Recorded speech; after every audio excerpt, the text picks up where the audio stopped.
జగిత్యాల జిల్లా మల్యాల మండలం పరిధిలోని భూత వైద్యుడిని అని నమ్మించి బంగారం అపహరించిన ఇద్దరు దొంగలను అరెస్ట్ చేశారు పోలీసులు. వారి వద్ద నుంచి 3 లక్షల విలువ గల బంగారం, ద్విచక్ర వాహనం స్వాధీనం చేసుకున్నట్లు తెలిపారు. మా వాళ్ళకు ఇట్లా భూత వైద్యం చేసేదని చెప్పి ఇద్దరు వ్యక్తులు అతన్ని ఫోన్ ద్వారా పిలిపించుకొని కిడ్నాప్ చేసి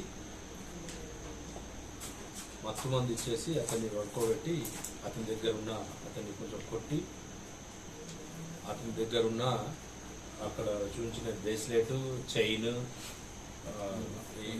2 బంగారు గొలుసులు అవన్నీ తీసుకొని పోయింది. రూపీస్ ఆల్మోస్ట్ 5 తులాస్ అవుతుంది.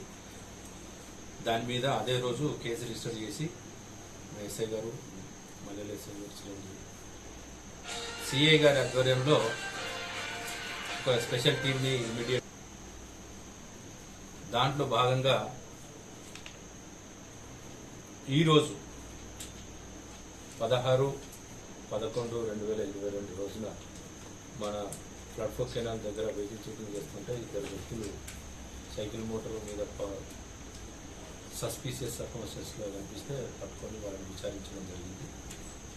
ఇమీడియట్గా పంచుల్ని పిలిపించి వాళ్ళ ముందర వాళ్ళని విచారిస్తే వాళ్ళ పేర్లు పత్తి రమేష్, పత్తి రాజు, వీళ్ళది కనికోట విలేజ్ ఆఫ్ కతలాపూర్ మండల్. వాళ్ళ ముందర చెప్పడం ఏంటంటే వీళ్ళు కూడా సేమ్ బుడగజంగం క్యాస్ట్, కంప్లీట్ కూడా బుడగజంగం.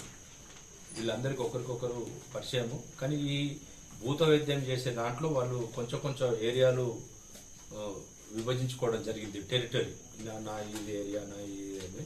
సో ఇతని ఏరియాలకు అతను పోయి, వీళ్ళ ఏరియాకు అతను పోయి ఎక్కువ డబ్బులు డిమాండ్ చేసుకుంటూ భూత వైద్యం చేయడం స్టార్ట్ చేస్తే దాన్ని దృష్టిలో పెట్టుకొని వీళ్ళు ఒక 2-3 సార్లు రెక్కి కూడా నిర్వహించడం జరిగింది గత నెల రోజుల క్రితం.